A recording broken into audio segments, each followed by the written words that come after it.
آئیے دوستو، اب میں چاہتا ہوں کہ رسالت مآب صلی اللہ علیہ وسلم میں نذران عقیدت پیش کرنے کے بعد تقریر و خطابت کے میدان میں قدم رکھا جائے۔ جیسا کہ آپ حضرات کو معلوم ہے کہ ہمارے درمیان حضرت مفتی صاحب اور حضرت مولانا محمد احمد صاحب دامت برکاتہم العالیہ بھی موجود ہیں۔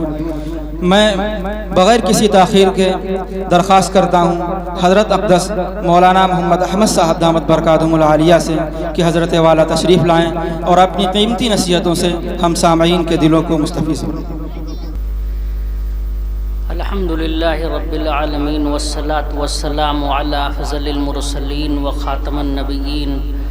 اعوذ باللہ من الشیطان الرجیم، بسم اللہ الرحمن الرحیم۔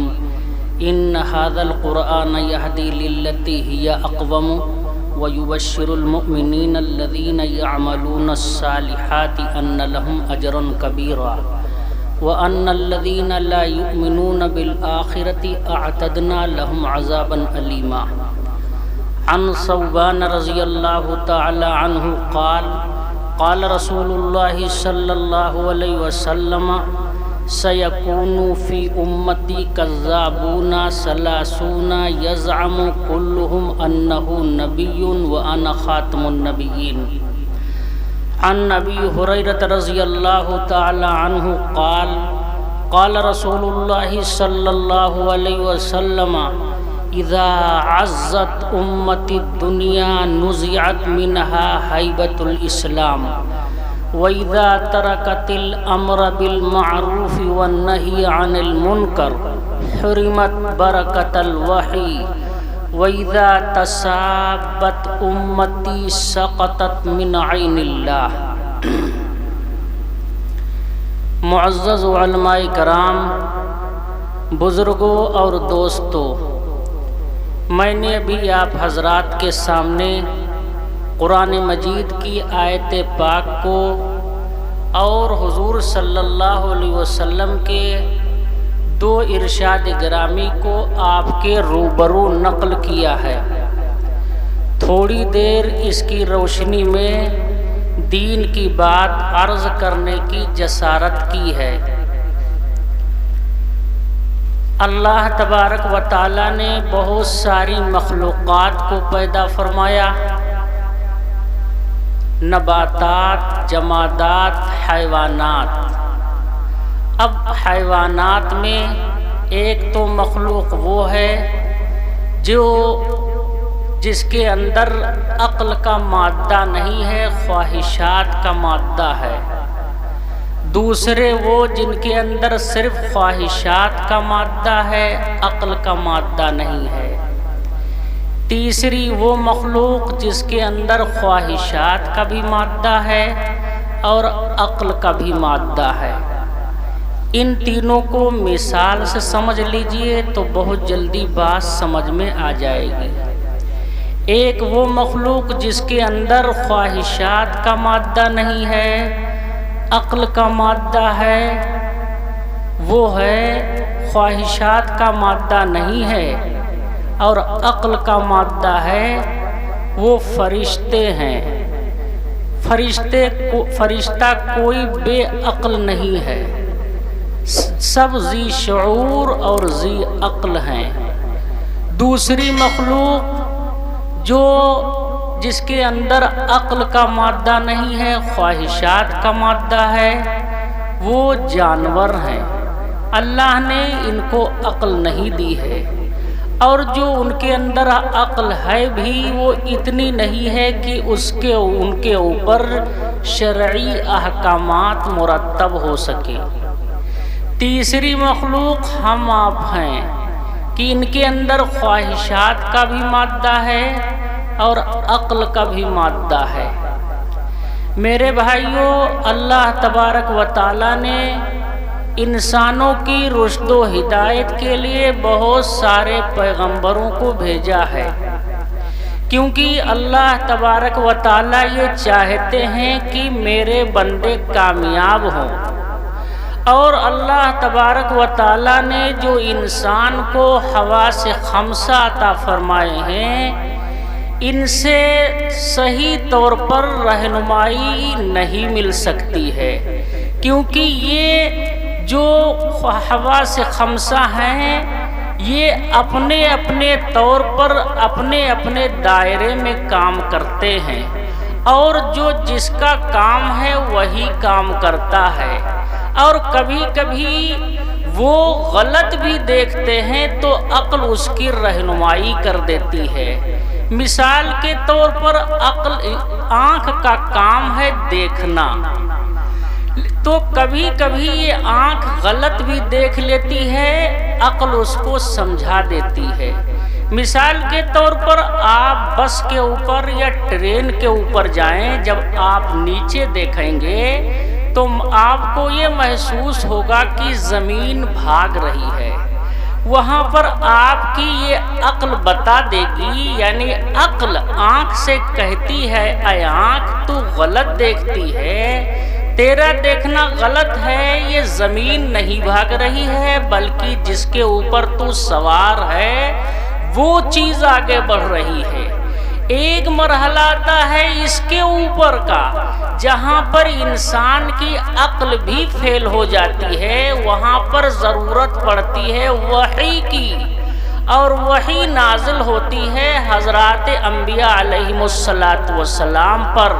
اسی لیے کہا جاتا ہے کہ وحی کی ہر بات کو ماننا ضروری ہے، سمجھنا ضروری نہیں ہے۔ ایسا نہیں ہے کہ حضور صلی اللہ علیہ وسلم کے زمانے میں جو عقل مند تھے وہ ایمان لائے، اور جو عقل مند نہیں تھے وہ ایمان نہیں لائے، نہیں بلکہ ایک سے ایک عقل مند بھی تھے وہ بھی ایمان نہیں لائے۔ اس کی کیا وجہ ہے؟ اس کا مضمون دوسرا ہے، وہ اس وقت اگر بات کروں گا تو وہ بات طویل ہو جائے گی۔ جو میں نے آیت پاک پڑھی ہے اور جو روایات پڑھی ہیں میں اس کا صرف ترجمہ سنا کے اپنی جگہ لیتا ہوں۔ پہلی روایت کے راوی حضرت ابو ہریرہ رضی اللہ تعالیٰ عنہ ہیں۔ وہ فرماتے ہیں کہ حضور صلی اللہ علیہ وسلم نے ارشاد فرمایا اذا عزت امت الدنیا نزعت منہا حیبۃ الاسلام، کہ جب میری امت دنیا کو ساری چیز سمجھنے لگے گی، دنیا کی عظمت اس کے دل میں آ جائے گی، تو مذہب اسلام کی وقعت اور اہمیت اس کے قلوب سے، اس کے دلوں سے نکل جائے گی۔ دوسری اللہ کے رسول صلی اللہ علیہ وسلم فرماتے ہیں وَإِذَا تَرَكَتِ الْأَمْرَ بِالْمَعْرُوفِ وَالنَّهِيَ عَنِ الْمُنْكَرِ، اور جب میری امت امر بالمعروف اور نہی عن المنکر کو چھوڑ بیٹھے گی تو وحی کی برکات سے محروم ہو جائے گی۔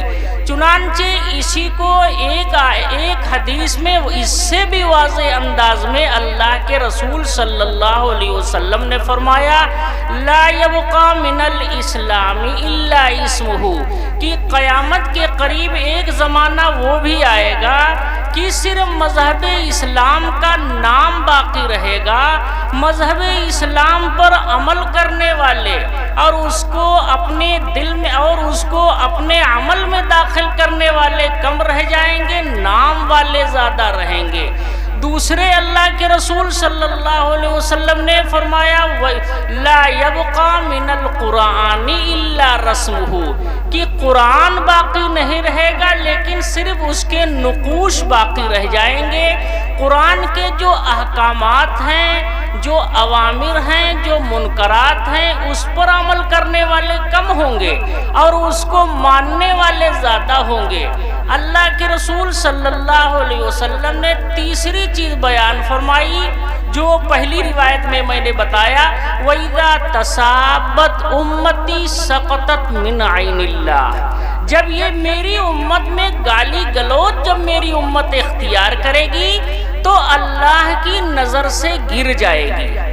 اللہ کے رسول نے کئی نصیحتیں کی اس میں اذا عزت امت الدنیا نزعت منہا حیبۃ الاسلام، کہ جب میری امت دنیا کو بڑی چیز سمجھنے لگے گی تو مذہب اسلام کی وقات اس کے دل سے نکل جائے گی، اور جب امر بالمعروف اور نہی عن المنکر کو چھوڑ بیٹھے گی تو وحی کی برکات سے محروم ہو جائے گی۔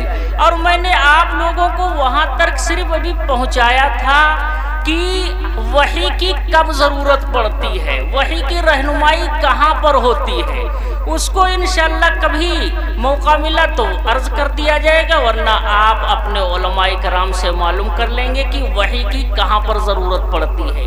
تیسرے اللہ کے رسول صلی اللہ علیہ وسلم فرماتے ہیں وَإِذَا تَصَابَتْ أُمَّتِي سَقَطَتْ مِنْ عَيْنِ اللَّهِ، جب میری امت گالی گلوج اختیار کرے گی تو اللہ کی نظر سے گر جائے گی۔ یہ ذرا جملہ آپ دیکھیے کبھی باپ اپنے لڑکے کی پٹائی کرتا ہے، استاذ کبھی اپنے شاگرد کی پٹائی کرتا ہے، کبھی بڑا بھائی چھوٹے بھائی کی پٹائی کرتا ہے، لیکن وہ اس کی نظر سے نہیں گرتا ہے۔ لیکن یہاں پر اللہ کے رسول صلی اللہ علیہ وسلم فرماتے ہیں جب میری امت آپس میں گالی گلوج اختیار کرے گی تو اللہ کی نظر سے گر جائے گی۔ تو اگر یہ صفت ہم لوگوں کے اندر ہو تو اس کو دور کر دینا چاہیے۔ اور اللہ کے رسول صلی اللہ علیہ وسلم نے منافق کی علامت بھی بیان کی ہے، اس لیے اللہ تبارک و تعالی ہم سب کی اس سے حفاظت فرمائے۔ وآخر دعوانا الحمدللہ۔